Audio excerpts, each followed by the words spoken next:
If you're a guest with us today, I'm Ed Laymance. I'm the counseling pastor here. Our senior pastor, Eric, is out of town enjoying some R&R with family. And so he knew what his schedule was going to be. And a few months ago, he asked me to do a 3-part series on spiritual warfare. We started last week. Today's part 2, and next week is part 3. Now, the good news about breaking it into 3 parts is you have a chance to kind of absorb and think and process during the week. The bad news is, if you weren't here last week or you didn't hear it, then you're kind of going, huh? What? So if you missed last week, I want to encourage you to listen to the podcast. And I realized there were some problems with our website and whichever browser you were using and that kind of thing. It should be working now if you didn't get a chance to listen to it. All right? So I want to take just a few minutes and do a little bit of a review so we can kind of all be up to speed if you weren't here last week. The reason for the title, What You Don't Know Can and Will Hurt You, is when it comes to spiritual warfare, ignorance is not bliss. If you just try to ignore it and hope it goes away, it's not going away. So ignoring it will not protect your family. If you think by engaging that's going to make matters worse, you're simply being lied to and bullied by darkness. That is a lie. All right? You become more aware of what's going on, and darkness will try to bully you. If you choose not to believe what the Bible has to say about it, not me, but if you choose not to believe what the Bible has to say about it, you're getting deceived and played. And if you choose to believe the wrong things, you're getting deceived and played. So last week I started one of the centerpiece passages on the issue of spiritual intrusion is Ephesians chapter 6, verses 10 through 18. And I read out of a paraphrase of the message. And I want to read that again this morning to kind of set the table for us about our conversation today. So you follow along on the slides up here as I read. And that about wraps it up. God is strong, and He wants you strong. So take everything the Master has set out for you, well-made weapons of the best material. We don't have the slide up? Not working? You listen, they'll figure it out, all right? So take everything the Master set out for you, well-made weapons of the best material, and put them to use so that you'll be able to stand up to everything that the devil throws your way. This is no afternoon athletic contest that we'll walk away from and forget about in a couple of hours. This is for keeps. A life or death fight to the finish against the devil and his angels. Be prepared. You're up against far more than you can handle on your own. You're not up against far more than you can handle with Jesus, but you're up against far more than you can handle on your own. Take all the help you can get, every weapon that God has issued, so that when it's all over but the shouting, you'll still be on your feet. Truth, righteousness, peace, faith, and salvation are more than words. Learn how to apply them. You will need them throughout your life. God's Word is an indispensable weapon. In the same way, prayer is essential in this ongoing warfare. Pray hard and long. Pray for your brothers and sisters. Keep your eyes open. Keep each other's spirits up so that no one falls behind or drops out. Now, with that 10,000-foot view and kind of setting the table, let me remind you of a few things that we talked about last week in terms of perspective on the subject. First thing I talked about last week is focus on Jesus, deal with the enemy. Now, we tend to get that backwards, especially when we're having this conversation, and we start getting enamored with the whole idea. Please don't do that. The key fundamental principle concerning spiritual intrusion and harassment is focus on Jesus, deal with the enemy. Next, we talked about believe the biblical facts, not freaky fiction. All right? We've seen way too many movies. I've been working with this for 16 years now. A regular week for me is watching God deal with principalities and powers and spiritual forces in the heavenly realms and Lucifer himself. And I'm here to tell you the movies mostly get it wrong. So stop believing all that stuff that you read and you see all the freaky fiction. You need to know what the Bible has to say about it, and it needs to be matter of fact for us as a believer. I went through a lot of verses last week with that, and if you don't have the handout, we'll have some more in the back for you today, and this is available on podcast later as well, and I'll talk about that also. So spend some time in the Word and remind yourself about what God has to say. The next thing I talked about is this is basic training, not special ops. We tend to treat the subject as something special and exclusive that only some folks are supposed to deal with if you're one of those missionaries or you're one of our special ops Christians. No. This is basic training stuff. This is as basic as time in the Word and prayer. One of the last things as a parent that you would ever do is hope that your children aren't street smart and just hope that they just get clobbered and are a patsy because they don't understand the lay of the land and have no common sense about where danger is and that kind of thing. Yet we treat this issue of spiritual warfare like that. Our children need to be street smart spiritually. They need to know what's going on, what's coming down, and how to deal with it. It is basic training stuff, not special ops. Another thing we talked about is think Romans 7 plus Ephesians 6. Romans 7 is where Paul is talking about in the last half of the chapter the conflict that he's having between his sinful nature and his new nature in Christ. And he says, it's a war, and I've got this battle back and forth going on all day long. It's driving me nuts. Ephesians 6, that we just read, talks about how we're engaged in a war with spiritual evil as well. So I used to, when I was having a problem or a difficulty, I would sit there and I go, okay, is this a Romans 7 problem I just do in my sin nature, or is this an Ephesians 6 problem I'm being intruded upon? Well, occasionally it's one or the other, but what we talked about last week is you need to understand that throughout every day, for everybody, it is both and, not either or. So every day throughout my day, I am dealing with my sin nature and my own stinking thinking, and I am dealing with intrusive thoughts that are not mine. That is everyday life. So I need to recognize it is both and, not either or. We separate those passages out with our Western cultural biblical worldview, but the Bible does not. The Bible's worldview sees physical reality and spiritual reality merged simultaneously. We break it out, not the Bible. So I need to put it back together like the Bible does.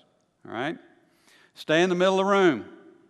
We tend to go to extremes on the subject, and we want to ascribe everything that's difficult and problematic to darkness, or we want to ignore it. I've got to get to the balanced place of what the Bible has to say about it and stay in the middle of the room and not go to extremes. The next thing we talked about last week is consider the source. Out in the middle of the room, God made us mind, body, soul, and spirit. So I need to be looking at everything that's going on, not just spiritual intrusion.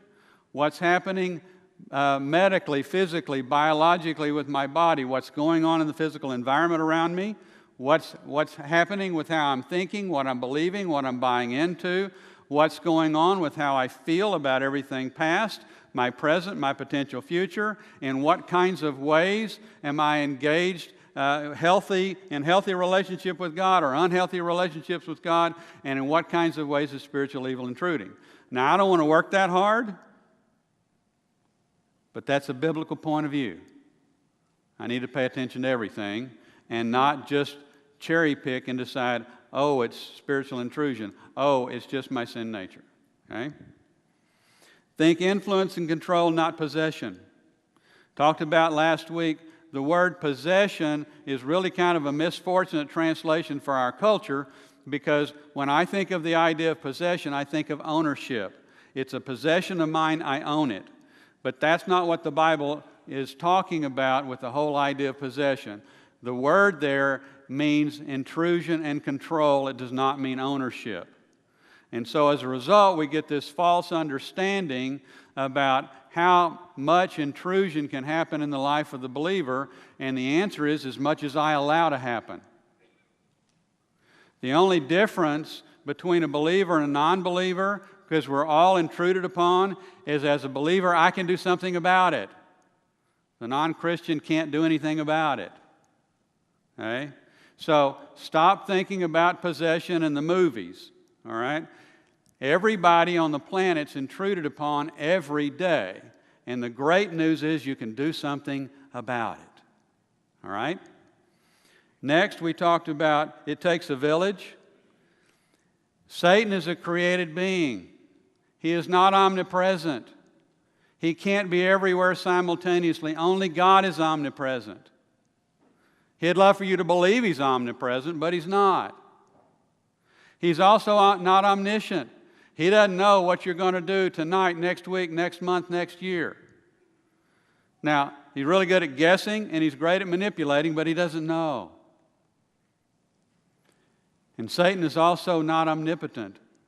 He does not have the power of Most High. Nowhere close. And all the angels that followed him in rebellion against God, they are not omniscient, omnipresent, or omnipotent either. And so when it comes to darkness doing what they do with 7+ billion people on the planet, it literally takes a village. All right? That's the only way to get it done. And so with that in mind, the best metaphor I've come up with to explain the process is I want you to think of a spiritual terrorist network. Satan's at the top like an Osama bin Laden. He's got lieutenants under him, they've got guys under them, and globally you have all these cells operating. That's the best way to think about it. And the way it breaks down for them to get to every family on the planet is they basically have a spiritual terrorist cell assigned to every family on the planet. And when you marry, cells merge. And we're going to talk about the generational junk next week. All right? So, those are some things that we talked about. Now, I also mentioned to you that it's very important that you recognize that spiritual evil can't make you do anything. They can't make you do anything. They have to even get permission for what they do. All right? They can only have what you give them. They can't just come in and take it. They've got to get permission. Now, I haven't played a lot of poker because I don't have a very good poker face. But if you have a royal flush in poker, that is the absolute best thing you can have. Nothing around the table beats a royal flush. The only thing that beats a royal flush is if I don't know what I have and I fold.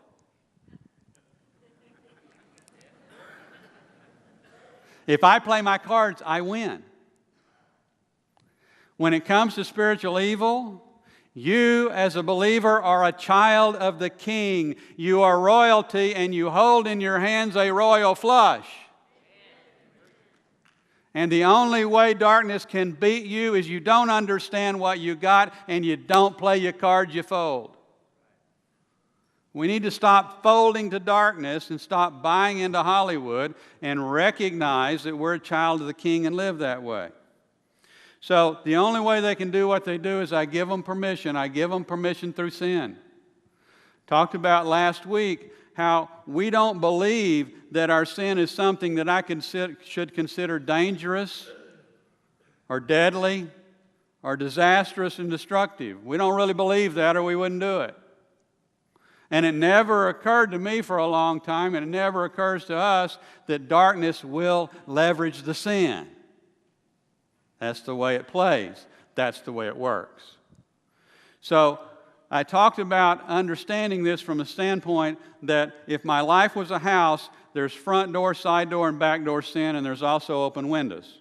So last week I talked about front door sin, where I choose to ignore what God has to say regardless of what the reasons are.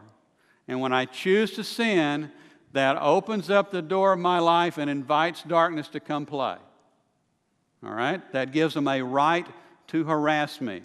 We talked about the open windows of people, places, and things. And that as a result of relationships that I shouldn't be engaging in and people I shouldn't be listening to, darkness will leverage that. If I go to a place where darkness is welcome, they will leverage that. If I am using things, watching things, listening to things that darkness is attached to, they will try to leverage it. So I talked about the fact that you only go where Jesus tells you to go, do what He tells you to do, you have what He tells you to have, because it's problematic if you don't. All right? Now, that was a race through last week. Now, let's talk about the side door. I call it side door sin because I tend to not look at it as sin at all. This has to do with all the hurts that happen in life. And a key verse for you with this is Ephesians 4, 26 and 27. Ephesians 4, 26 and 27 says this, "Be angry and do not sin. Do not let the sun go down on your anger, and give no opportunity to the devil." Now, the word opportunity there in Scripture is also translated foothold. The word is the word topos, where we get the word topology from. Like a topological map, it means an area. And the don't give statement is a very, very strong statement. It's saying, stop it. And literally translated, be angry but do not sin, says this: when you're pushed and provoked to the place of anger and the point of anger, don't cross the line and choose to sin with that.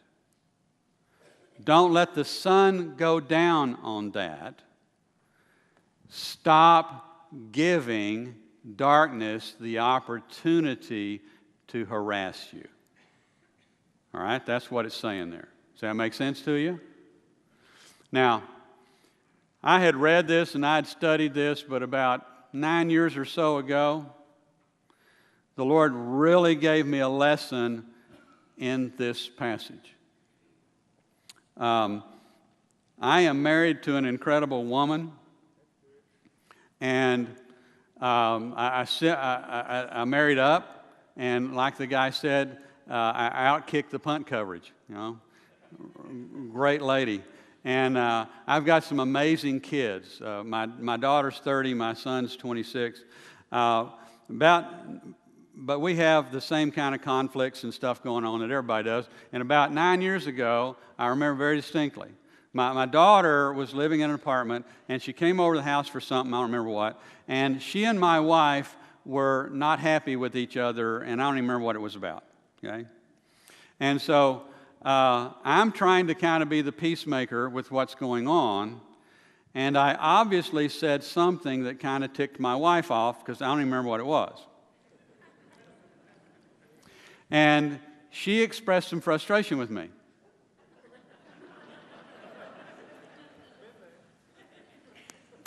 Well, I expressed a little frustration with her. She ramped it up, I ramped it up.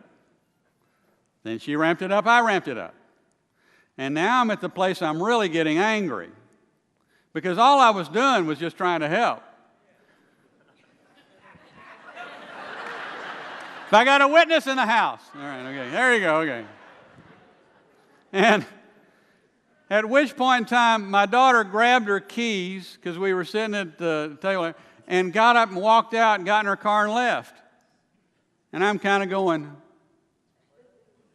So, tried to kind of work things through with my wife, and kind of, sort of, almost nearly, but not quite hardly got there. And then I'm calling my daughter to try to, and she won't pick up.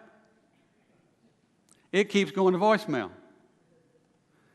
And she didn't pick up all weekend.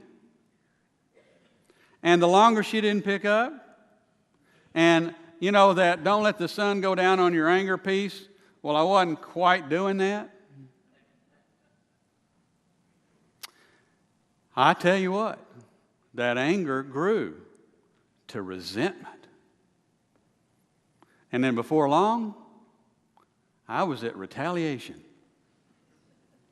I had all kinds of amazing ideas how to get my pound of flesh. I'll just take that phone from her. Who she thinks she is anyway. I pay for that phone.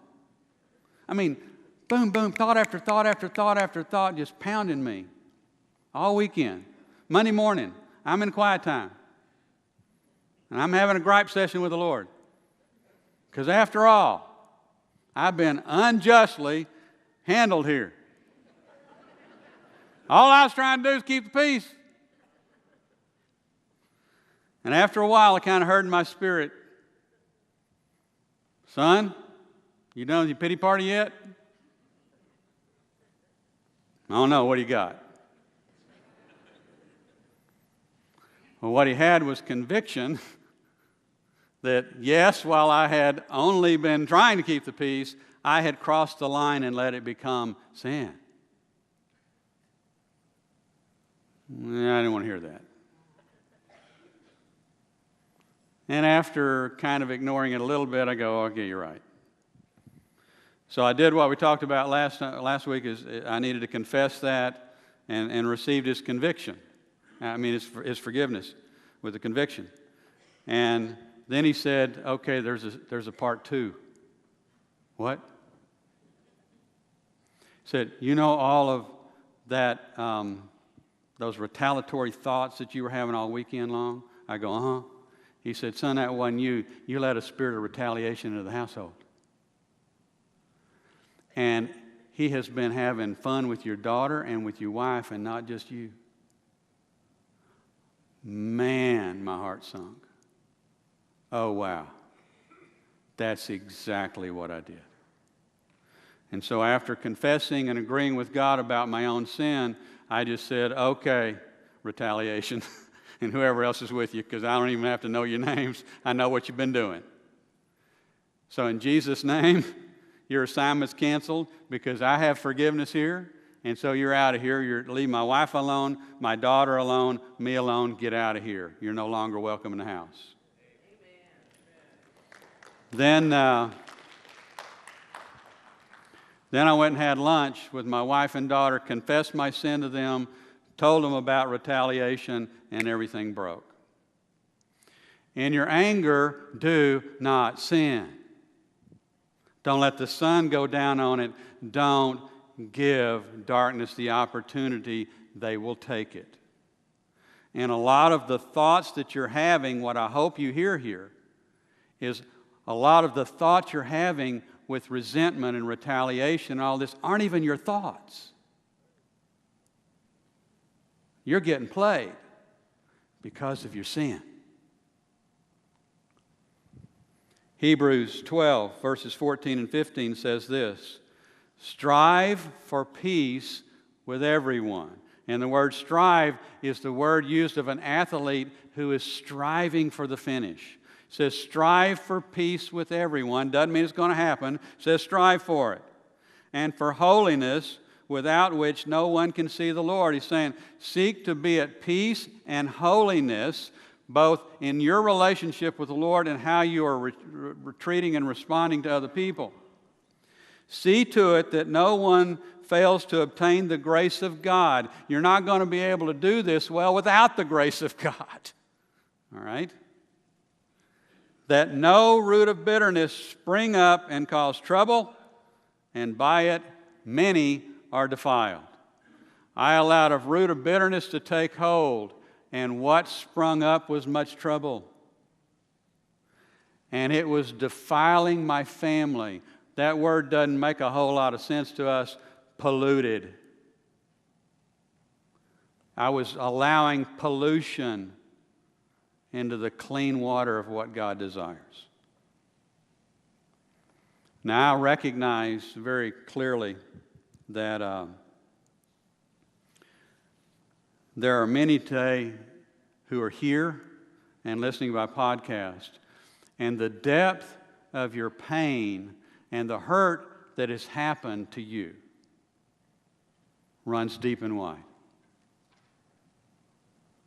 I know that many of you have experienced some form of abuse.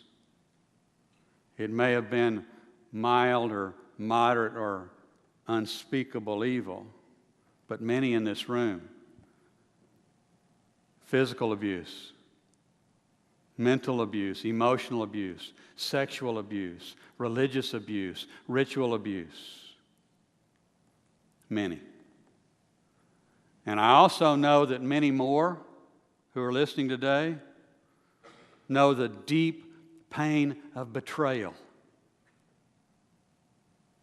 You've been betrayed by family and spouses and partners. You've been betrayed by friends,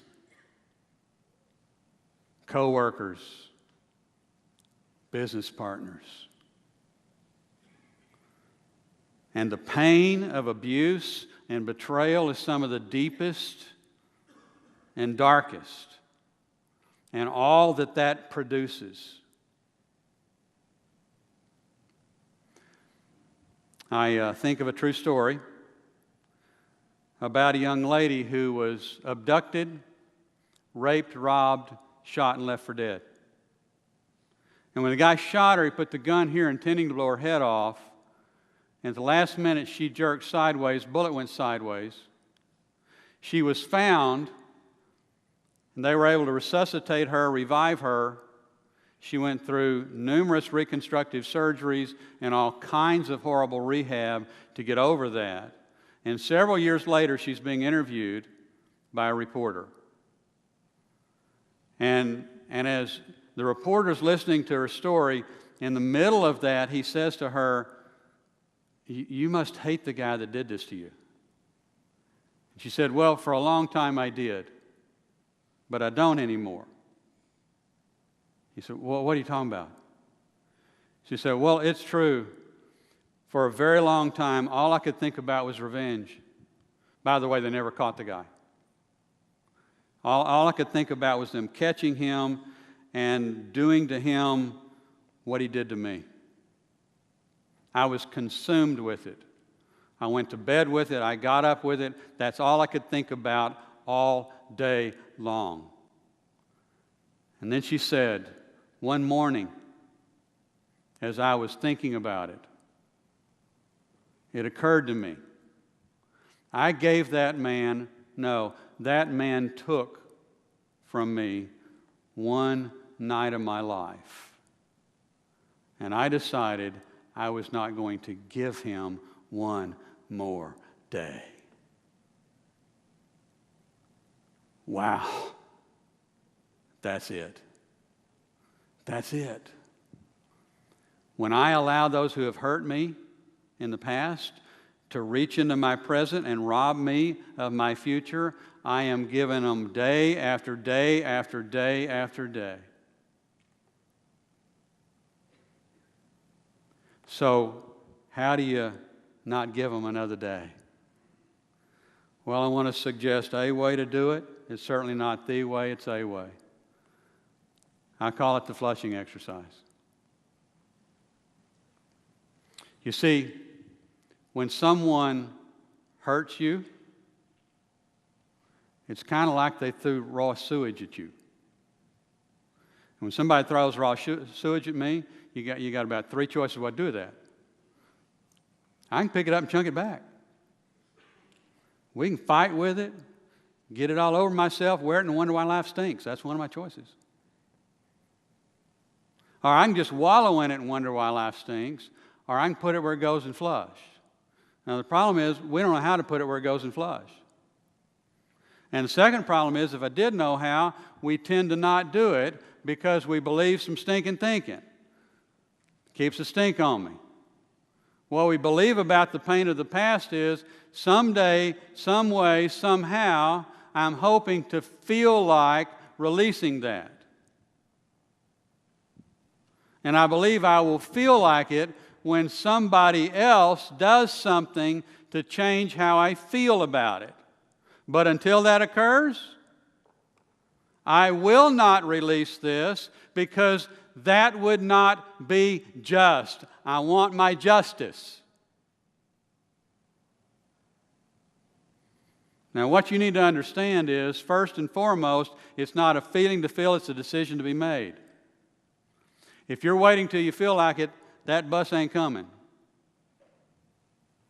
And secondly, the decision to do that must not be attached to the behavior of anybody else on the planet. I'm not in charge of what anybody else does. What happens if they never confess, if they never repent, if they never, well, I'm stuck, I'm left holding the bag. And then concerning the justice piece, you're the one in emotional jail. Where's the justice in that? So my recommendation to you today is that you give yourself a get-out-of-jail-free card. That you decide it's time to no longer give one more day. Now,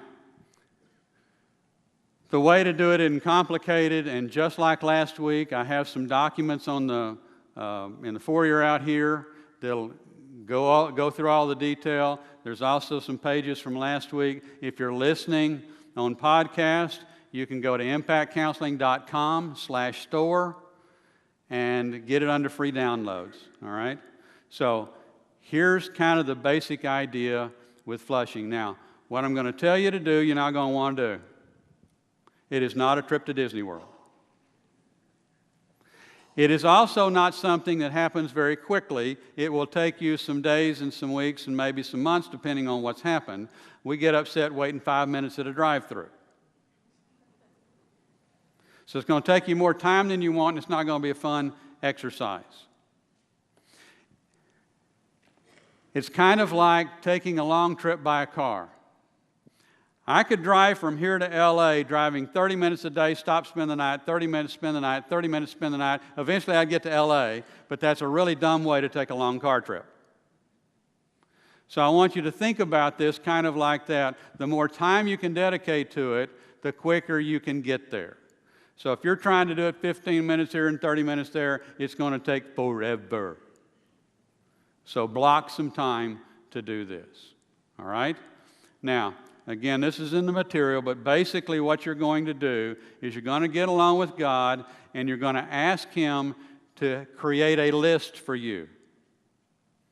You're saying, okay, God, who in my life, living or dead, past or present, when I think about them, there is some pain attached to them. Now, that doesn't just mean you're angry. You might be sad. You might be disgusted. You might be fearful. You might be confused. You might be a lot of different things, but it's negative. Who, Lord? And just make a list of names. Now, put your name on the list. That's all the shoulda, woulda, couldas you hold against yourself. Let's be honest here. And put God's name on the list. That's all the why questions. So you got your name, God's name, and whoever else He gives you. Now what you're going to do is you're going to spend some time with the Lord asking Him to remind you what the hurts are. And you're going to, let's say you got 37 names on your list, you're going to create 37 documents concerning how you feel about each of those individuals. Now, it's not a fun exercise, so you're going to have to take breaks every once in a while. But you're going to work on it until you get it done with each one of them. All right? That's step one. The next step is you're going to find some time to be totally, completely, absolutely alone. Nobody can see you, nobody can hear you, and you're not confused about it. You're going to have the documents with you, and you're going to get a chair if you're indoors and a rock if it's outdoors. We say it's indoors with the heat the way it is. You're going to have those documents. You're going to play like that person is sitting in that chair. Now, I don't want you just to read the list. I want you to express what's there with the intensity of the emotion that is there. I don't want you to be nice, Christian, or appropriate. You're not going to shock God. He's over there. You go, girl. Attaway, son. We're getting down to the stuff now. I want you to release it. Now, here's some of what you need to say you can say once you're good. However, the pain of some of it goes so deep, you can say it dozens of times, hundreds of times, and you're going to have to come back and reload day after day after day. But here's what I have learned. We carry with us in life the hurt that has happened until we are satisfied we've had our say. I need my say.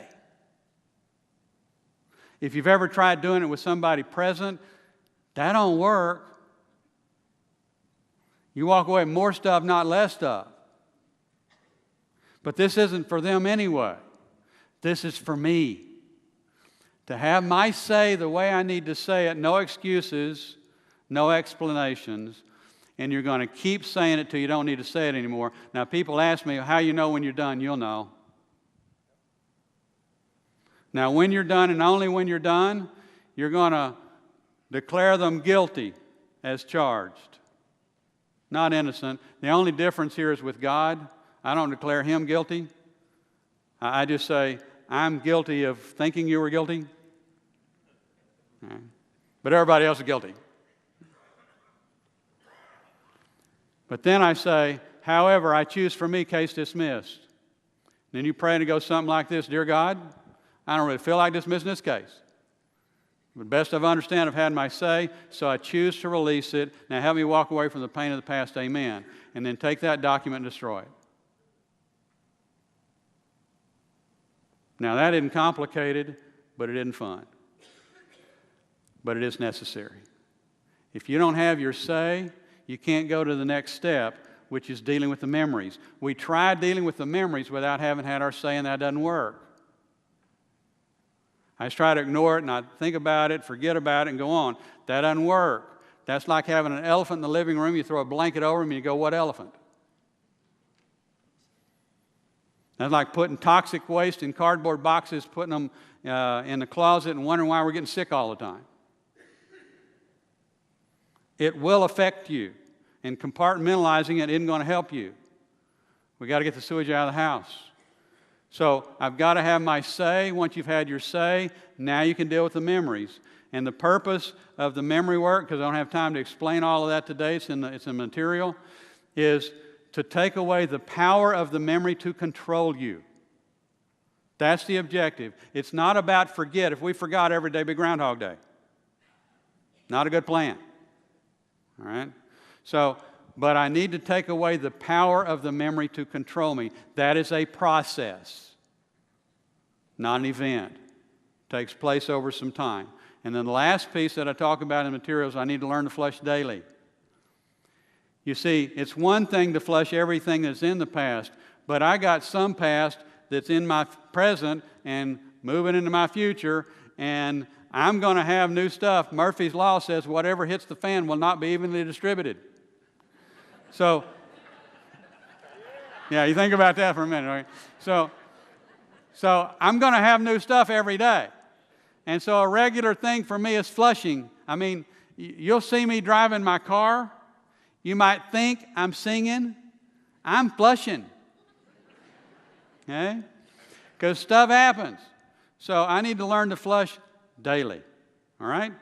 So that's kind of the idea. Now, one of my favorite illustrations that I've been using for over 40 years, and if you've been around here, you've heard it. I heard it way back in college. It really resonated with me.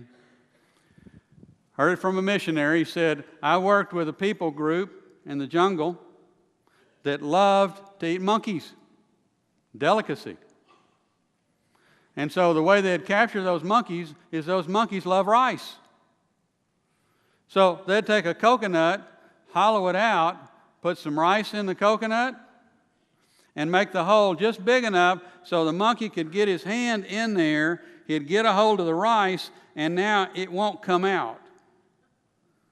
And they got the coconut tethered to the ground, and this monkey won't let go of the rice.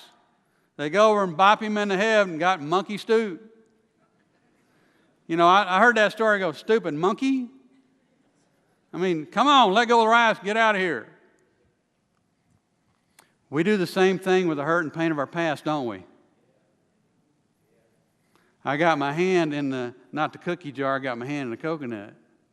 And I got a hold of that rice, that pain, and I will not let it go.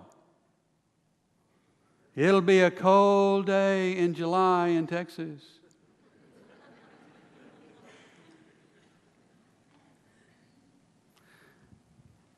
And darkness comes over and bops us in the head.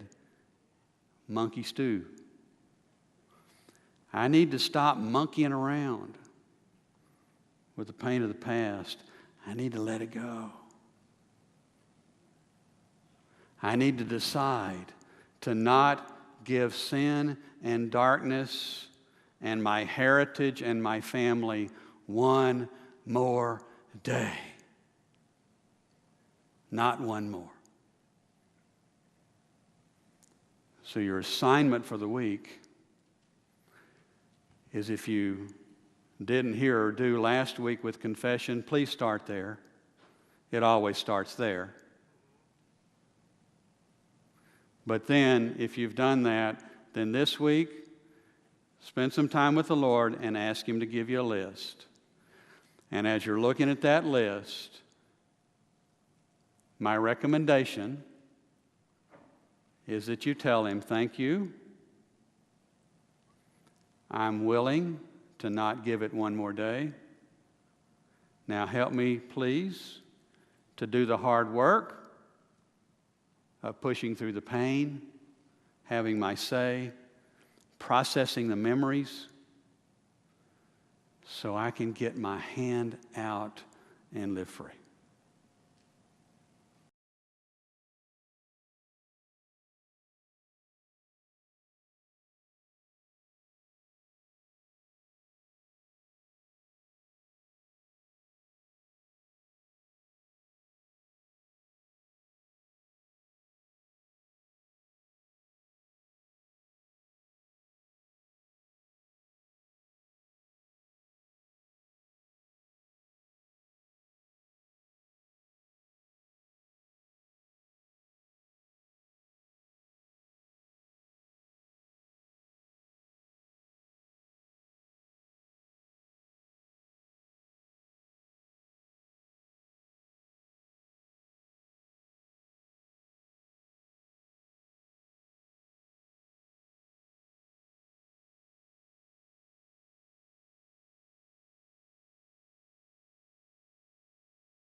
Got an invitation time.